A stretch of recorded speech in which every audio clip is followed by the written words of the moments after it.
احتجاج کروانا شروع کر دیا مائنورٹیز سے کہ جی ہم نہیں یہاں کرنے دیتے، مطلب جیسے یہاں کبھی کچھ ہوا نہیں ہے. یعنی یہ لوگوں کو بیوقوف سمجھتے ہیں.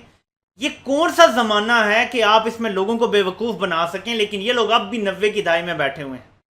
میں بار بار ڈائریکٹ کینسر جس جگہ ہے وہاں پہ کیمو تھراپی کروں گا، میں کینسر کا علاج ڈسپرین سے کرنے کی کوشش نہیں کروں گا.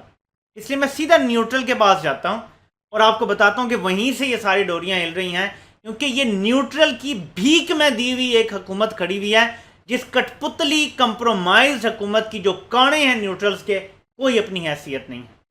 ان کی اپنی کوئی حیثیت نہیں ہے. نہ یہ طاقت کا استعمال کر سکتے ہیں اپنی حیثیت میں، نہ یہ کوئی جلسہ روک سکتے ہیں، نہ یہ کوئی فیصلہ کر سکتے ہیں. ان کی اوقات نہیں ہے. ان کو سب کچھ نیوٹرل کر کے دے رہے ہیں اور وہی یہ سب گورنمنٹ چلا رہے ہیں ابھی تک. اور آپ نے دیکھ لیا رزلٹ کہ معیشت کا کیا ہو رہا ہے، اسٹاک مارکیٹ کا کیا ہو رہا ہے، ڈالر کدھر جا رہا ہے. اور اب یہ لا اینڈ آرڈر کی سچویشن بھی خود کریٹ کر رہے ہیں، کیونکہ ان کے دماغ ہی اتنے سے ہیں. 70 سال پرانا کیس کا فیصلہ دے دیا. سر خواجہ آصف صاحب یہاں پہ جو 2 جلسے کر چکے ہیں، یہاں ویمن کنونشن ہو چکی ہے، یہاں پہ کرکٹ ہوتی ہے، یہاں پہ چرچے بیٹھتے ہیں، یہاں پہ ڈرائیونگ لائسنس ڈرائیونگ ٹیسٹ ہوتے ہیں. سر اس رڑے میدان میں ہم نے سر ڈی سی صاحب کو کل کہا کہ جی ہم 30 لاکھ روپے آپ کے پاس جمع کروا دیتے ہیں اگر آپ کا کوئی نقصان ہو. ویسے تو وہاں گھاس بھی نہیں ہے، ویسے تو وہاں گھاس بھی نقصان کیا ہونا ہے. He told us very clearly کہ جی آپ کا جلسہ کلیئر ہے، آپ بس 2 درخواستیں اپنے مائنورٹی سے ہمیں دلوا دیں، آپ جا کے اپنا جلسہ کریں. سر ہمارے کنٹینر لگے، لائٹیں لگ گئی، ساؤنڈ لگ گئے. رات کو میں نے آپ کو پکچرز بھیجی ہوئی ہیں، دیکھیں ہزاروں کی تعداد میں سر آج رات کو وہاں دنیا آ گئی. اینڈ دے ویٹڈ کہ صبح کا انہوں نے ویٹ کیا کہ جب حبیبر ایٹ دا تھنسٹ جب ہم 300-400 رہ گئے انہوں نے ہم پہ دھاوا بولا. اب عمران خان نے اس کا جواب کیا دیا ہے؟ نیوٹرل نے یہ جو حرکت کی ہے، اب عمران خان نے اس کا جواب دیا ہے، یہ بھی پڑھتے ہیں. کوئی شک میں نہ رہے میں آج سیالکوٹ جاؤں گا. امپورٹڈ حکومت نے ہماری قیادت اور کارکنان کے خلاف سیالکوٹ میں جو کچھ کیا وہ اشتعال انگیز ضرور ہے مگر غیر متوقع ہرگز نہیں. ضمانت پر رہا مجرموں کے اس ٹولے کو لندن میں مقیم ان کے عدالت سے سزا یافتہ قائد نے ہمیشہ اپنے مخالفین کے خلاف فسطائی حربے استعمال کیے ہیں. جب بھی اقتدار ملتا ہے سپریم کورٹ پر چڑھائی، ماڈل ٹاؤن میں قتل عام، ججوں کو رشوت دینے اور نواز شریف کی جانب سے خود کو امیر المومنین قرار دیے جانے جیسی حرکتیں کرتے ہیں. اپوزیشن میں جمہوریت کا منفی استعمال، حکومت میں جمہوری اقدار کا جنازہ نکالتے ہیں مگر لوگ اب ان کے خلاف کھڑے ہو چکے ہیں. ہماری حکومت نے کبھی ان کا کوئی جلسہ، دھرنا یا ریلی وغیرہ نہیں روکی کیونکہ ہم جمہوریت سے مخلص ہیں. میں آج سیالکوٹ میں ہوں گا اور اپنے تمام لوگوں کو ہدایات دے رہا ہوں کہ باہر نکلیں اور بعد از نماز عشاء اپنے شہروں، علاقوں میں اس فسطائی امپورٹڈ حکومت کے خلاف احتجاج کریں. ایک بار پھر عمران خان نے یہ کہا ہے لوگوں سے کہ باہر نکل کے پرامن احتجاج کریں مختلف شہروں میں عشاء کی نماز کے بعد، جبکہ جلسہ سیالکوٹ میں تو ہوگا ہی ہوگا. تو ناظرین یہ ہیں گراؤنڈ ریالٹیز جو آپ کو بتائی ہیں کہ دونوں طرف سے کل میں نے آپ کو بتایا تھا کہ تلواریں نکال لی گئی ہیں.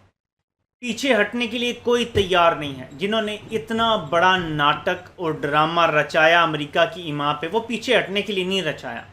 انہوں نے یہ ڈرامہ اس لیے بھی نہیں کیا کہ عمران خان کو فوراً اقتدار واپس دے دیں اور زیادہ طاقت سے دے دیں. انہوں نے آر ٹی ایس اس لیے نہیں بٹھایا تھا کہ عمران خان کو دوبارہ ہم زیادہ طاقت سے آنے دیں گے. آر ٹی ایس اس لیے بٹھایا تھا کہ وقت آنے پہ عمران خان کی حکومت کو گرایا جا سکے جب یہ زیادہ اکڑ جائے اور ہماری بات ماننا چھوڑ دے. عمران خان نے پہلے دن سے اپنی کچھ باتیں ہیں وہی منوائیں، اس پہ قائم رہا، تو ان لوگوں نے اس کی حکومت کے خلاف سازش پہلے سال کے اینڈ میں شروع کر دی تھی. یہ تو قدرت کو کچھ اور منظور تھا تو اتنا عرصہ عمران خان چل گیا اور لوگوں کی پوری طرح سے آنکھیں کھل گئیں. یہ جو مہنگائی کا بیانیہ تھا، جو بھی بیانیہ جو میڈیا چلاتا تھا، جو ایک سیاسی جماعت کو باہر نکالا، پھر مذہبی جماعتوں کو باہر نکالا، یہ سب نیوٹرلز کے کارنامے تھے. میڈیا سارا نیوٹرلز کنٹرول کر رہے تھے اور آج آپ دیکھ سکتے ہیں کہ وہی نیوٹرلز کس طرح کی کیمپین اپنے حق میں چلوا رہے ہیں، اپنے لیے پی آر کیمپین چلوا رہے ہیں اور عمران خان کے خلاف کیمپین چلوا رہے ہیں. آپ کو ساری گیم سمجھ آ جائے گی. یہ منہ کی کھائیں گے. قوم بدل چکی ہے.